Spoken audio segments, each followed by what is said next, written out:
Welcome to the Unconditionally Worthy Podcast.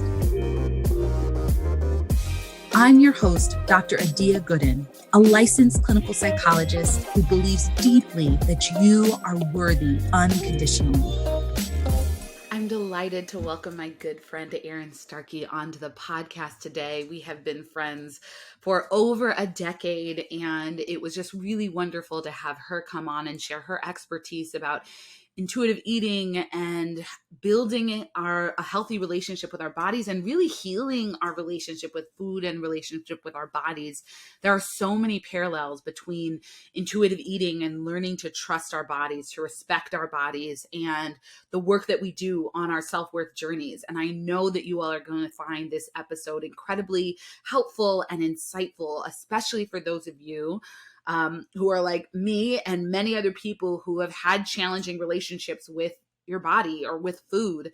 I think this episode will be incredibly helpful. And Erin offers some really useful tips for places to start, right? Places to start with respecting and honoring your body. And I think in particular, this is going to be a useful episode as we are going into the holiday season very soon. And often that is characterized by a lot of guilt around indulging in sweets and treats and really enjoying yourself, but feeling guilty about it or feeling like you have to judge yourself. And then following that up with, feeling like you've got to restrict and, get your body back together, and just all of these unhelpful and unhealthy narratives that so many of us have and so many of us have adopted. And so we talk about how you dismantle some of these things and how you heal and how you build a healthy relationship with your body. So I know that you're going to find this episode so helpful. As always, tune in till the end and connect with us and let us know what you think. Let's get into the show.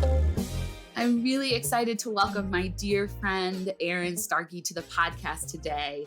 Erin is a licensed clinical social worker, certified intuitive eating counselor, and certified health and well-being coach who has worked as an interdisciplinary well-being expert and respected leader for over 15 years. Erin earned her BA in American Cultural Studies from Western Washington University and an MSW summa cum laude from University of Illinois at Chicago. She previously worked as the director of mental health support at SGA Youth and Family Services, an adjunct lecturer at the University of Illinois at Chicago's Jane Addams College of Social Work, the University of Southern California Suzanne Dvorak Peck School of Social Work, and a health equity strategist with Justice Informed. Impressive. As a multi-sport athlete, Erin is passionate about helping people build positive relationships with their mind, body, and food to feel alive and thrive. As a Black mixed-race clinician, she is driven daily in all that she does by the legacy of those that came before her, and she is committed to making the world better for current and future generations to thrive. She authentically and eagerly shares her vast professional knowledge and lived experience through speaking, coaching, and therapy services. And I am incredibly honored to have you share your wisdom on the podcast today. So welcome, Erin. Thank you. I'm so honored and excited to be here. Such a lovely place for us to be able to be in together as friends and colleagues. Yeah. So Erin and I have been now I'm like, how long has it been? I know. Over a decade. Over a decade, for sure. Yeah. Probably like 2010. Yeah.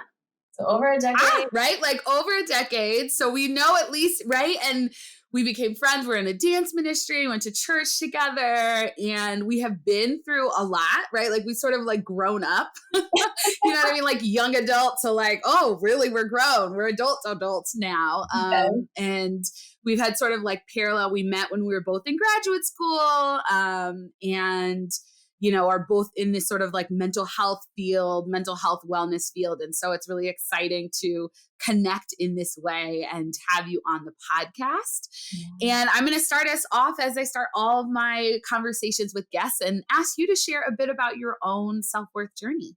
Sure. Yeah. I love actually thinking about that kind of almost parallel to the way that we've known each other and just this idea of journeys. I really believe that like with identities and so many things, like there's so many aspects of our life that are fluid. And I can honestly say that, my self-worth journey has been fluid in a lot of ways, right? Like it ebbs and flows. And I've become even more aware of this in the last couple of years, and I'll kind of speak to why. But, really, I've heard other people on your podcast speak to this, that, I think there's a lot of my self-worth journey that has been shaped by early childhood, kind of middle school years, different times in my life where I felt othered. And, one thing that has been really central and I think foundational that I recognize is a blessing in my life is that I have been surrounded by the people closest to me with a lot of love. So I often, got the message very early on that I was wanted, that I was needed in the world, that I was loved, that I was unique. And, for that, it even gives me chills to say it because it was so deep. On the flip side of that, I had to come to learn to believe that myself. And sometimes that can be different, right? We get all these external messages about our worth, about our value, and, how do we internalize that? And for me, as I said, when I was younger, there were certainly a lot of spaces and times where I felt like I was the only. And it's really important to note that it's felt like it wasn't that I actually was the only, but I often felt like the only Black mixed race person. I often felt like the only child of a single parent, the only person that had half siblings, the only person that had mental illness in my family, right? So all of these things that made me feel different, that made me feel othered, that didn't make me feel connected and worthy at times, that led me to kind of searching to fit in, to find my value, to find my worth. And having that foundation, I think, of knowing that I am uniquely and wonderfully made, that came from my parents, that came from my extended family, that came from family friends who are like family, and certainly my faith really was integral, has been integral to my self-worth journey. I am a Christian, you mentioned we met in church, and I feel very fortunate to also have been raised in a Christian home and of the belief that God is love. And I have to acknowledge, and it makes me so sad that there are so many people that have experienced trauma within the church that have not been given messages from the church or about God or about a higher power that is love, that is worthiness, that is, the idea that we are each here for a unique purpose and that has value. And so, my faith has certainly been central to that.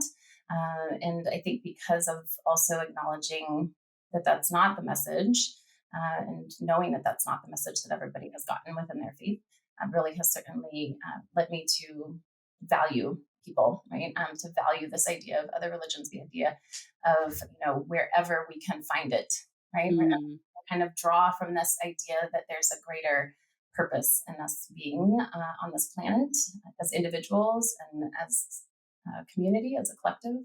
I think has really been key to my own journey and to also recognizing kind of the worth in other people. I can also say, and I kind of touched on that, the journey's fluid and has shifted even recently, in that I really have come to find a deeper level of self-worth since the passing of my mother. So my mother passed away in February 2020, right before the pandemic. And I realized through some therapy and some reflection that my mother was a voice of compassion for me. That voice. And, my father had passed 5 years prior. I lost both my grandparents, my grandfather just right before my mom, who I was very close to. But, as I said, when I was younger, I had all of these voices and their voices had passed on, right? Their voices had passed on in the literal sense. And so I have had to, in the last couple of years, just dig a little deeper. I've moved across the country from where I was living when we met. I moved from Chicago back to the Pacific Northwest. And so it's a lot of searching, during the last couple of years that I think has also really deepened my sense of self-worth, because it's not doesn't come from my family as much anymore. It doesn't come from the community that I was in for the last 15 years, right? It has to come from inside. Yeah. Yeah. And it's a journey. Mm.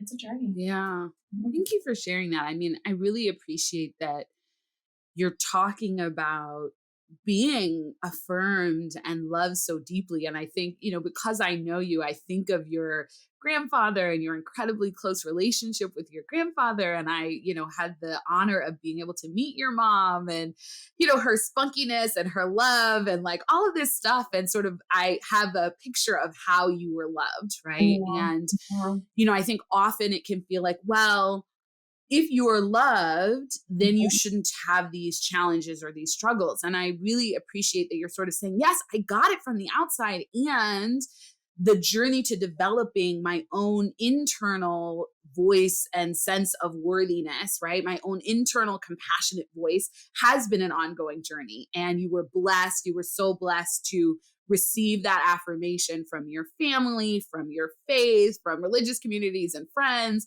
And sort of as you haven't had your mom, your grandmother, your grandfather, right, your grandparents there, your dad there physically on this earth to sort of verbally say and affirm you, it's sort of required you to cultivate some of that, voice for yourself and affirmation for yourself. And I think, it's really helpful for people to hear, because I think one of the things that I think about is my grandmother, who I think was sort of the person who loved me most unconditionally in the world. And I think often a way that we can tap into self-compassion and start affirming our worth is by drawing on the voice of a grandparent, a relative who we just know loved us, right? So much. And sort of like, what would they say to me?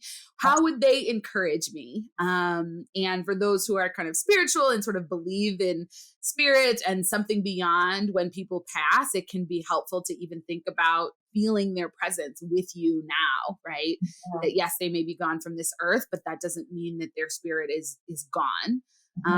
And using faith, belief in a higher power to remind you that you're more than what you do or more than what you accomplish. And these people have loved you beyond those things. Yes. Yeah, absolutely. Absolutely. And that it can be both and, right? I mean, I know, like, I personally love that saying in our work, it can be both and, like, we can have both those external, kind of voices and then our own internal, right? We can both recognize that I also have had a lot of privileges in terms of my education, in terms of, I say this humbly, but my appearance, right? In a lot of ways, things that have afforded me different opportunities, different levels of acceptance, even at times when I've also struggled, right, with feeling accepted and finding that worth. But it can really be both. We kind of need all of it. Yeah. I mean, I think I actually remember, so when I was working on my TEDx talk, I was like practicing, and Erin and a number of other friends like came over, helped me practice. And I think it was in that place, I was kind of like, okay, what's your feedback? And I think it might've been you who was like, well, what about like support from other people? Like, you're not talking about that. And I was like, oh yeah, like that's a big one. And so that then became incorporated as like one of the core practices that I suggest to people, because it is so important, right? We're not supposed to be doing this on our own, and the support and the love that we get from other people can be really powerful. I think in the language of therapy, we often talk about corrective experience. So maybe you've had a traumatic experience with one person. Let's say you had a relationship that was traumatic, and then you enter into another relationship that's healthy, and that can be a corrective experience, right? The idea is that it helps to heal the past wounds and trauma and show you that there's a different way that you could be treated, that you could be affirmed, that you could be loved, right? And so I think there's so much power in community and in relationships to support us on our self-worth journeys. Yeah, absolutely. Absolutely. And seeing that modeled, I think another thing I've really valued in our, relationship, our friendship, is this idea of kind of sharing of experiences, and this idea that gosh, I did this in the workplace. This is how it turned out for me. Maybe you're going to try this, right? Because so oftentimes too, it's not just in our more personal relationships and community, it's also in those professional spaces where we so often try, right, to kind of get that sense of worth, strive to control that level of success and value. And so to really be able to be in those spaces, knowing our worth, very different to have. I think for me, that certainly is another space where that's been a part of my journey, is that professional Yeah. space. Yeah. Well, one of the things that you focus on now professionally is helping people to sort of make peace with their body, make peace with their food and with their eating. And, I feel like you take an approach that's pretty unique, right? Like there's a lot of polarization, I would say, in that world, at least from my view. And I'm wondering how you see sort of people making peace with their body and their food and thriving. How do you see that being connected to believing in self-worth, believing that they are worthy? Yeah, great question. I mean, it's absolutely connected in the very basic sense that we all have a body.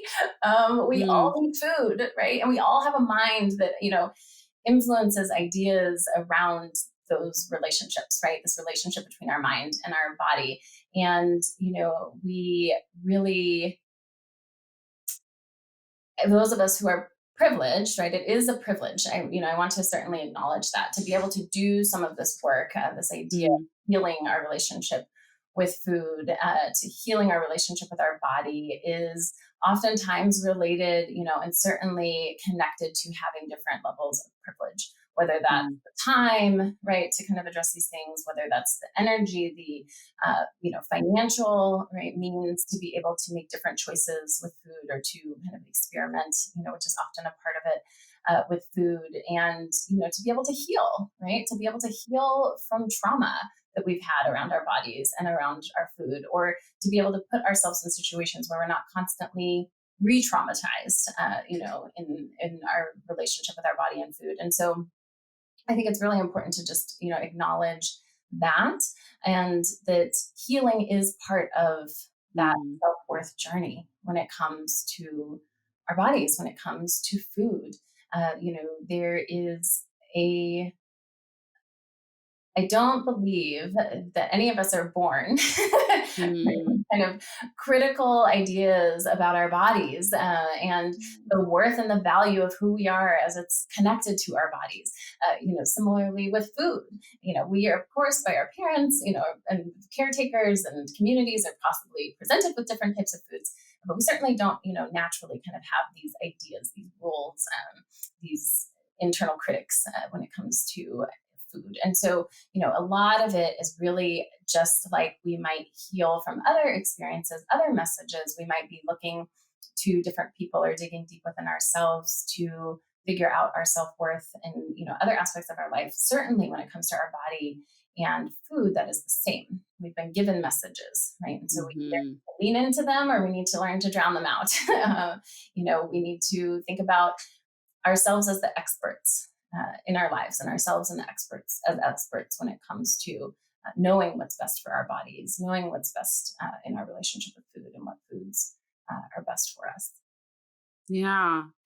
Yeah. I imagine that there's a lot of dismantling that has to happen. And part of what I think about is, how subtle the messages can be. I'm sort of thinking both from the perspective of like being a new mom and like being mindful of like, how am I going to talk about my body? How am I going to carry myself physically? How am I going to talk about food? Right? Like what are those things going to look like so that I don't, send messages that are unhelpful to my daughter about food, about bodies. Right.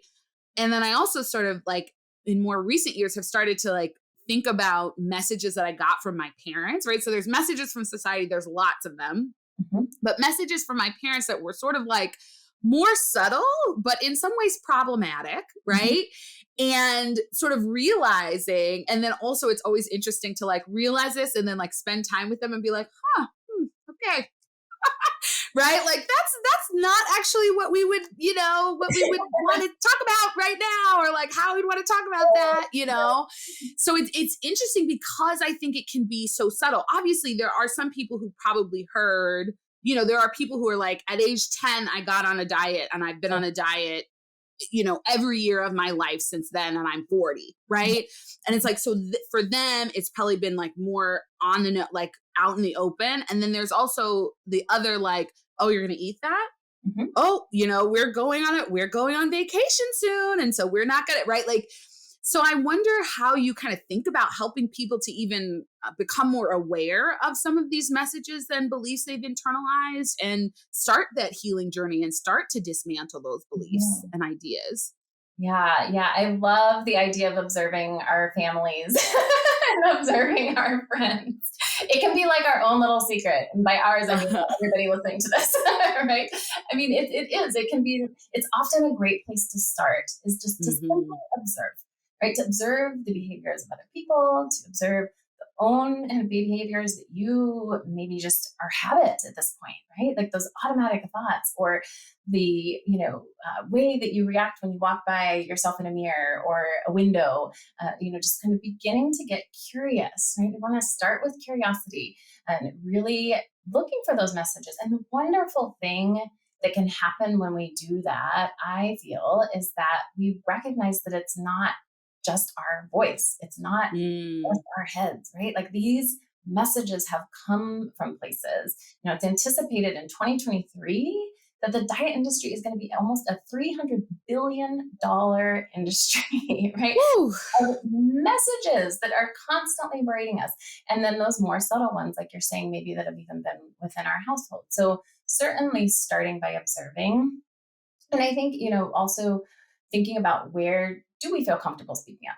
When do we feel comfortable speaking up? A nice way that we can do that is thinking about other things that over time we've become really comfortable speaking up about.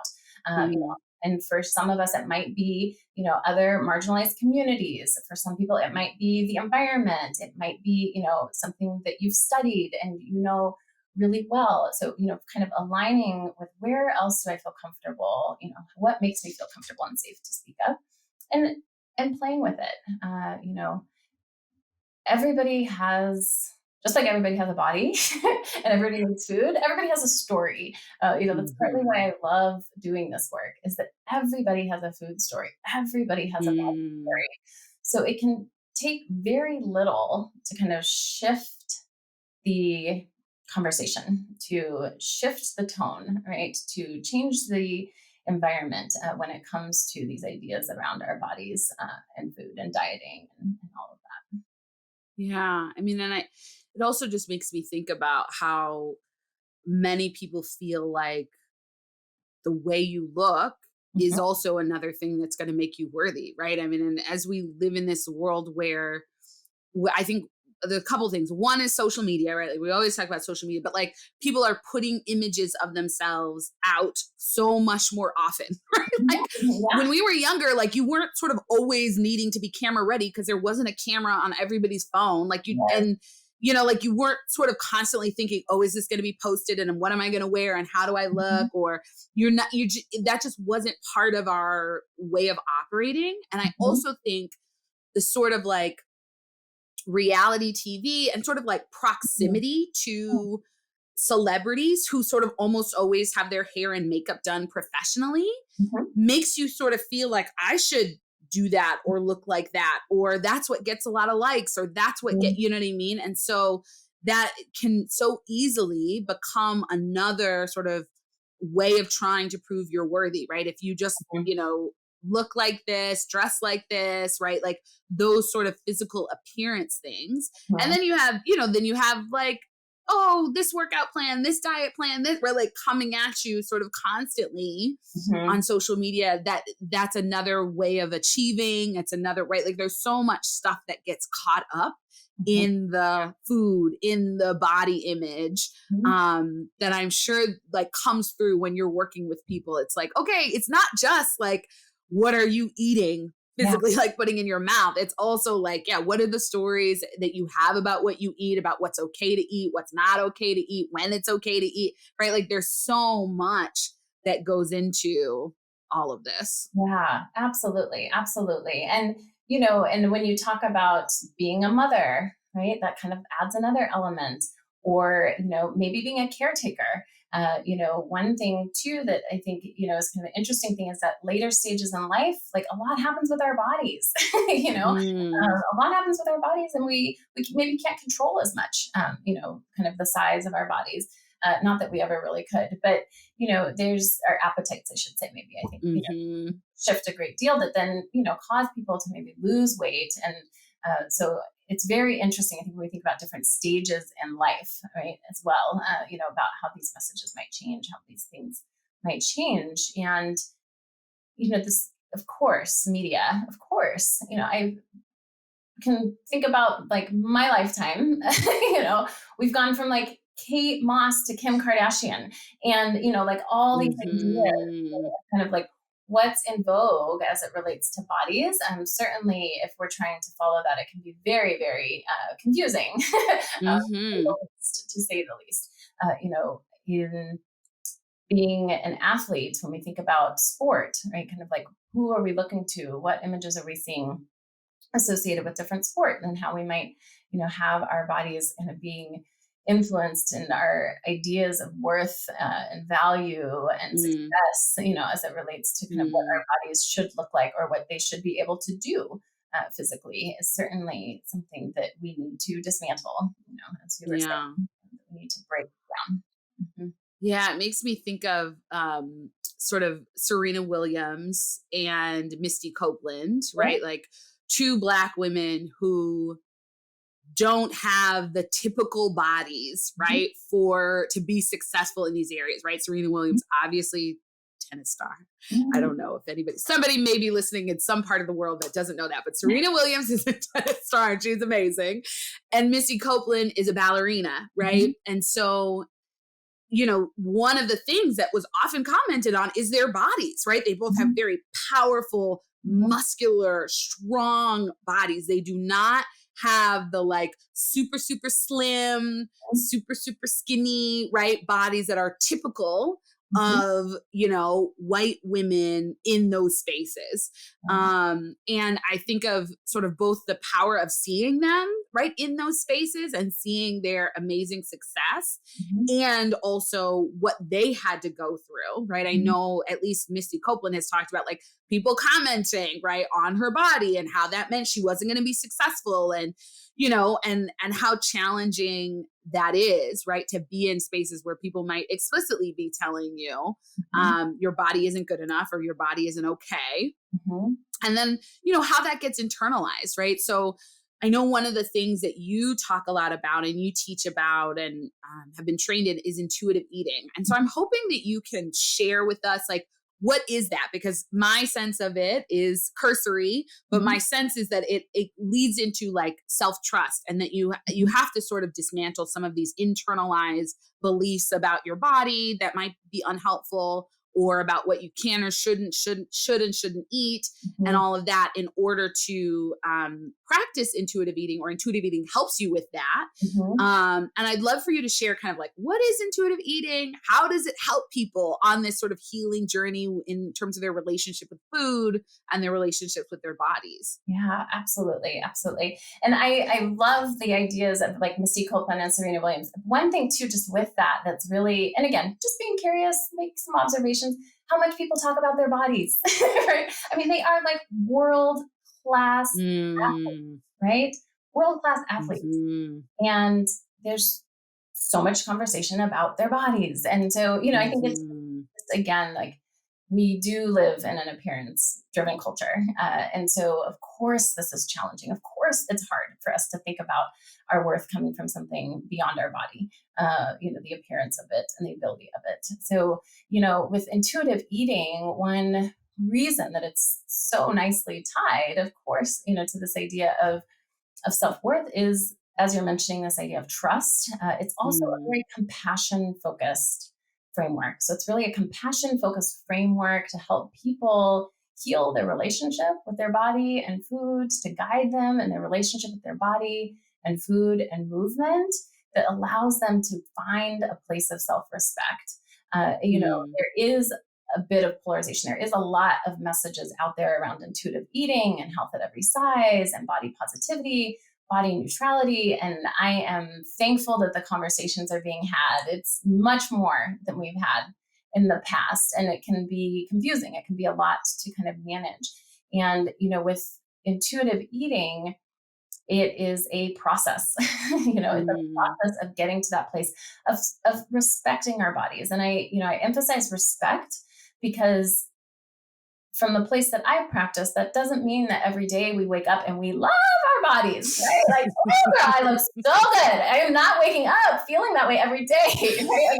I'm not going to promise that the people that I work with wake up feeling that way every day. But what we do decide that we can work towards, and I say work towards because it doesn't even always happen, right? But that we can work towards respecting our bodies. We can work towards things that help us recognize all that our bodies are capable of beyond kind of performance or beyond appearance. We can learn that just as it's important to build trust in a intimate relationship with a partner, trust with an employer, it's important to build that relationship of trust with ourselves and our bodies, that our bodies will tell us what we need. They will tell us if we need movement. They will tell us if we need rest. Our bodies will tell us if we're hungry. They will let us know if we are full. And we have to kind of get back to that early infancy state, right? You've got a baby. I bet she tells you, like, I don't want to eat right now. She tells me. Or I want to eat right now and I want to eat again in 30 minutes, right? Or an hour. And so, we want to kind of figure out how we can get back to this place. And intuitive, I think, is a really beautiful framework. It's not the only way, but I think it can be a really beautiful framework for finding that compassion and that trust.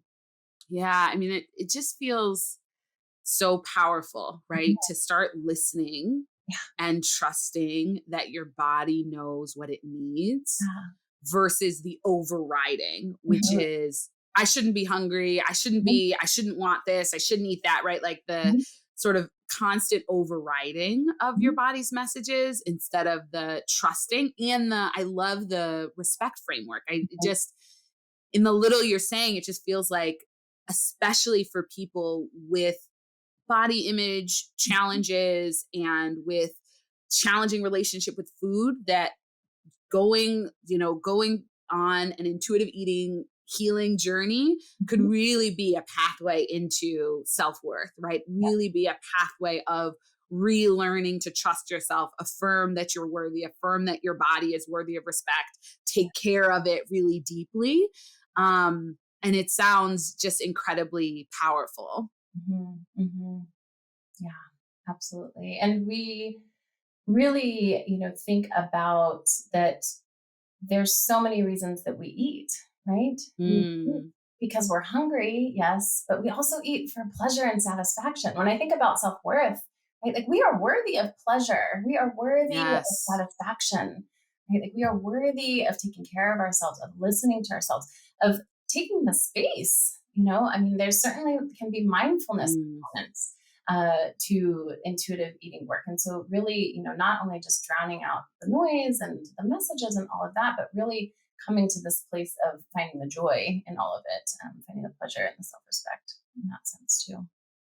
Yeah. I mean, I love that you bring up like pleasure, right? Because I just think as women, as Black women, like claiming our right to pleasure, like outlandish, you know what I mean? Like, how could you know what I mean? Like on so many levels, right? Like sexual pleasure, but just like, it doesn't even have to be sexual. Like the idea that you would want to enjoy deeply, to feel, as you said, satisfied, like you are not, it's like this underlying message, like that's not what you're supposed to want.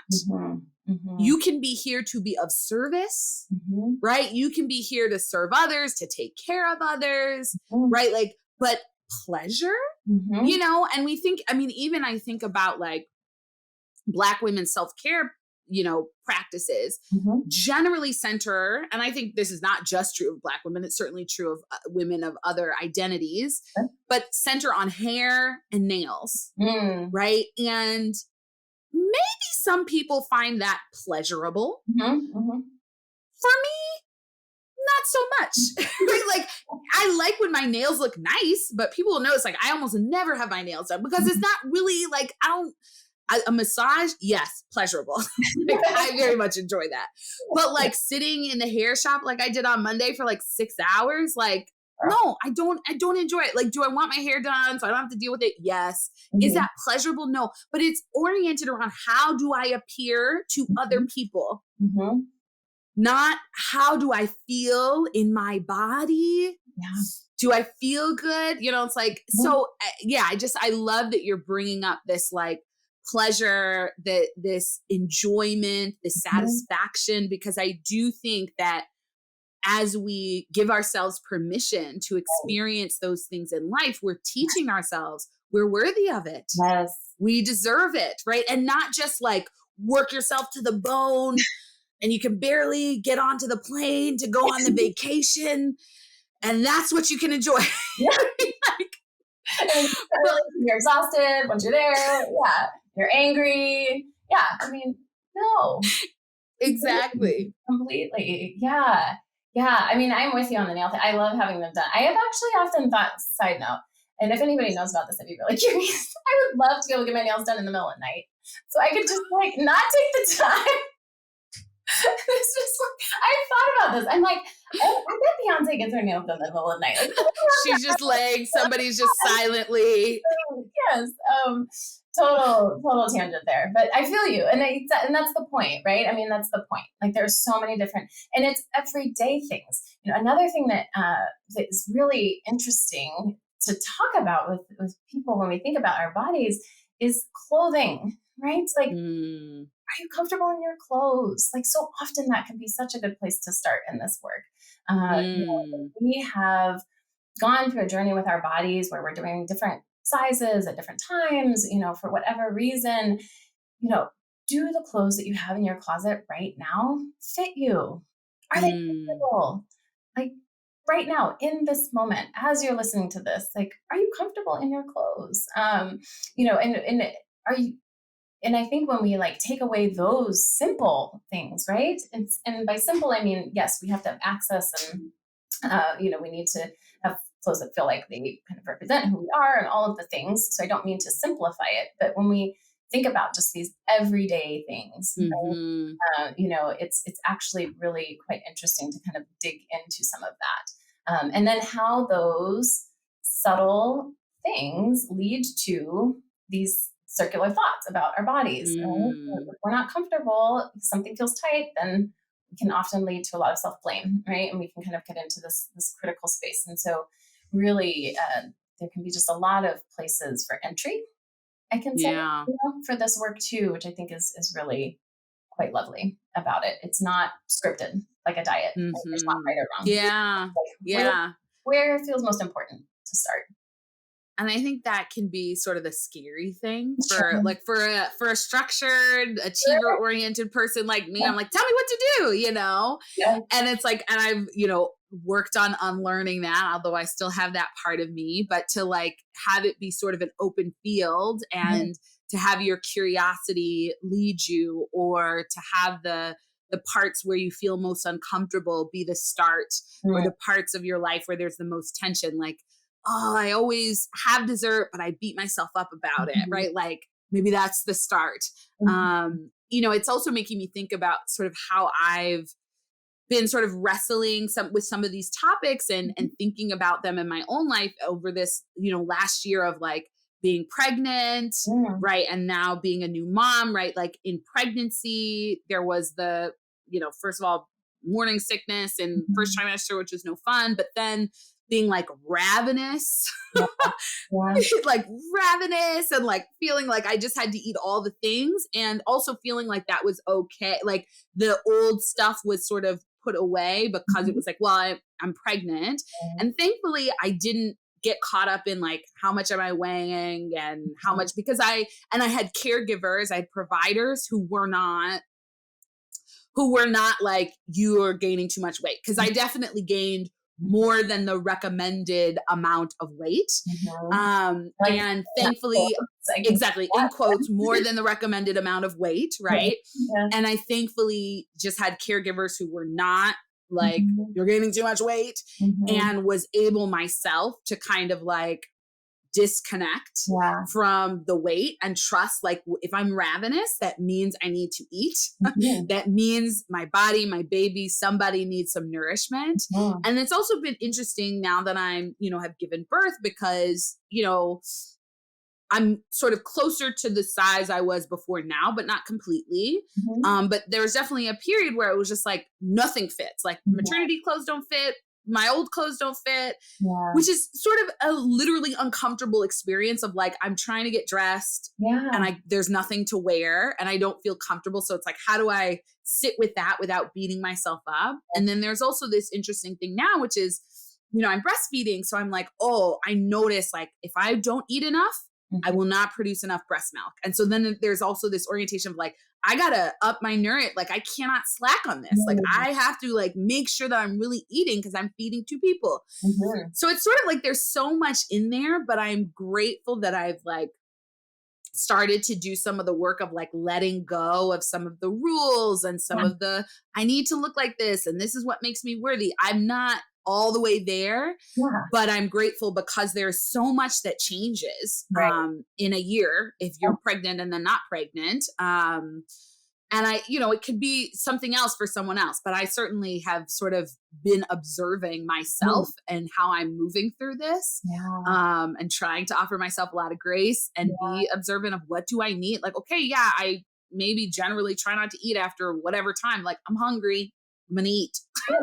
Like, I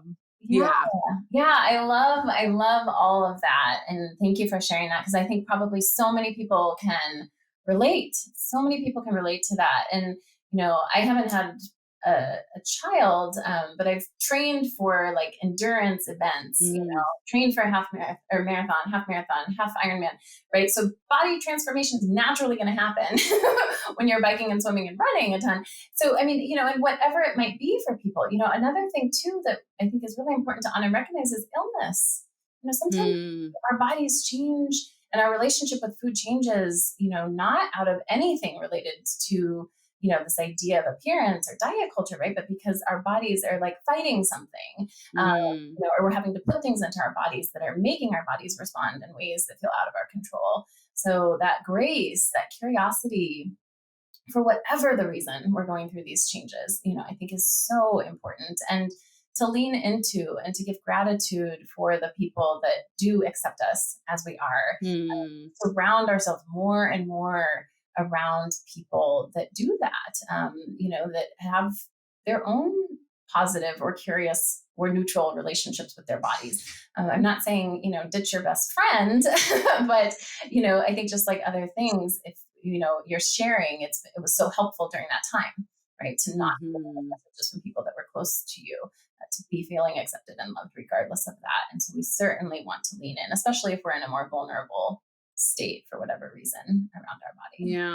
Yeah. And I think, I mean, that's actually a place where I think social media can be helpful is like if you're intentional about curating who you follow, right? Because there are people who, you know, I think I find inspiring because they are fully sort of embodied in, and they are in bodies that are not aligned with the thin, you know, white norm, or even aligned with the like thick in the right way, thin in the right way norm, right? But and they're like fully in their bodies and like really living joyfully and living, you know, like wearing what they want to wear and moving in the way they want to move in the world. And those accounts, like I find it very helpful to follow because it's like this picture of liberation and of freedom that can remind me, right? Like that I don't need to like try to make myself look a certain way. And I think I encourage people to think about that, like be intentional. If you're following accounts where every time you see it, it makes you feel not good enough or like you need to change something or eat different, like stop following those accounts. And try to find some that are like, oh, like inspired to be like, yeah, I can wear that. Or like, oh yeah, like I'm hungry for this. And like, yes, like let me indulge and enjoy that. Right. Because I think that can also, it's like a counter message that can be really helpful. Completely. Yeah. And when you're looking for clothes, right? I mean, there is a little bit more body diversity, long ways to go there, but a little bit more body diversity in fashion, And so like also when you're thinking about what brands do you support, right? What, kind of who are you looking at when you're looking at ideas for your next outfit to wear to wherever, again, looking to those accounts that maybe have people that look a little bit more like you, or present in that bold and free, right? I often think of like, I want to be bold and free in my body. I love that. I want that for people that I work with, this idea of freedom, certainly, and being able to be bold and just find that level of acceptance, right? Is really important. I love that. I mean, I think that this conversation is so helpful, and I am imagining that a lot of people are going to resonate with it because I think there's not enough healthy conversations happening about, how we relate to our bodies and how we relate to food. And I think the framework of intuitive eating seems really empowering and really helpful. And it just feels very aligned with the self-worth journey, right? Like how can you be curious? How can you be compassionate? How can you trust yourself? How can you respect yourself and honor yourself, right? Like these are all themes that I sort of talk about when you're thinking about the self-worth journey. And so again, I would just really encourage people who this resonates with, who you're like, oh, like my body image, my food stuff, like this is a stumbling block for me. This is such a challenge. Like follow Erin, learn about intuitive eating, because I think that this can be a really powerful pathway to healing. And so Erin, I know that people are going to want to connect with you further, and I'd love for you to just kind of share how people can follow you or connect with you, stay connected. Yeah, absolutely. Before I do that, one thing too that I just want to squeeze in, is that I think one thing that's really unique and an idea that I really appreciate about this conversation is that it's among two Black women, right? So like this idea, right? Like the idea of body image, the idea of eating disorder eating is happening in the BIPOC community, and it is often associated with white people, right? Like historically, there is a lot more attention, there's a lot more research, a lot more resources for the white community, and other non-marginalized, communities. I think that it's really important that we recognize it's really a conversation that needs to be had in this space, right? In our communities. And that there are a lot of resources that we're trying to continue to build. And so I'm thankful to be able to be a part of some of those efforts. And if you are somebody that identifies as BIPOC or another marginalized community, I encourage you also to seek unique spaces around this issue with the community that you identify with, because it's really important that we have those conversations too in those safe spaces. So yeah, thanks for shouting that out. I would say Food Heaven, a podcast that we both listened to, I was able to be on it a couple of times, is a really great resource. If you're sort of, they have some episodes on intuitive eating, and it's two Afro-Latina women who are dietitians, and they're talking about food and bodies and eating and all of those things. And so that's a really, if you're like, oh, I want another podcast to listen to, that would be a great one to check out as well. And we can link that in the show notes too. Yeah, absolutely. So to find me, a good place to do that would be via my website, which is just my name. So my first name, Erin, with an E, Erin. U, which is my middle initial, and then Starkey, like star and a key, Starkey. So ErinUStarkey.com, and on Instagram at ErinUStarkey. Awesome. And we will link that in the show notes. Erin shares lots of like great tips about thinking about food and your body. And, she's an athlete. So you kind of also get to see like, oh my gosh, she just did a triathlon. That's incredible. So I highly encourage you to follow her. And I know that Erin also has a really great newsletter. So if you want to kind of join, and she sends great emails every week giving tips and things to think about, things that will shift your mindset that are similar to kind of what she shared today. So I'd really encourage you all to get on that list. I know I found her emails helpful. So yeah, follow us. Let us know what you think. And Erin, thank you so much. It's been really wonderful to have this conversation with you. I feel like we could have talked more and more. So I'll have to have you back on the podcast because there's so much more we could dig into. And I really appreciate it. And I appreciate you. Thank you. I appreciate you too. And thank you to all of the listeners. I appreciate you as well.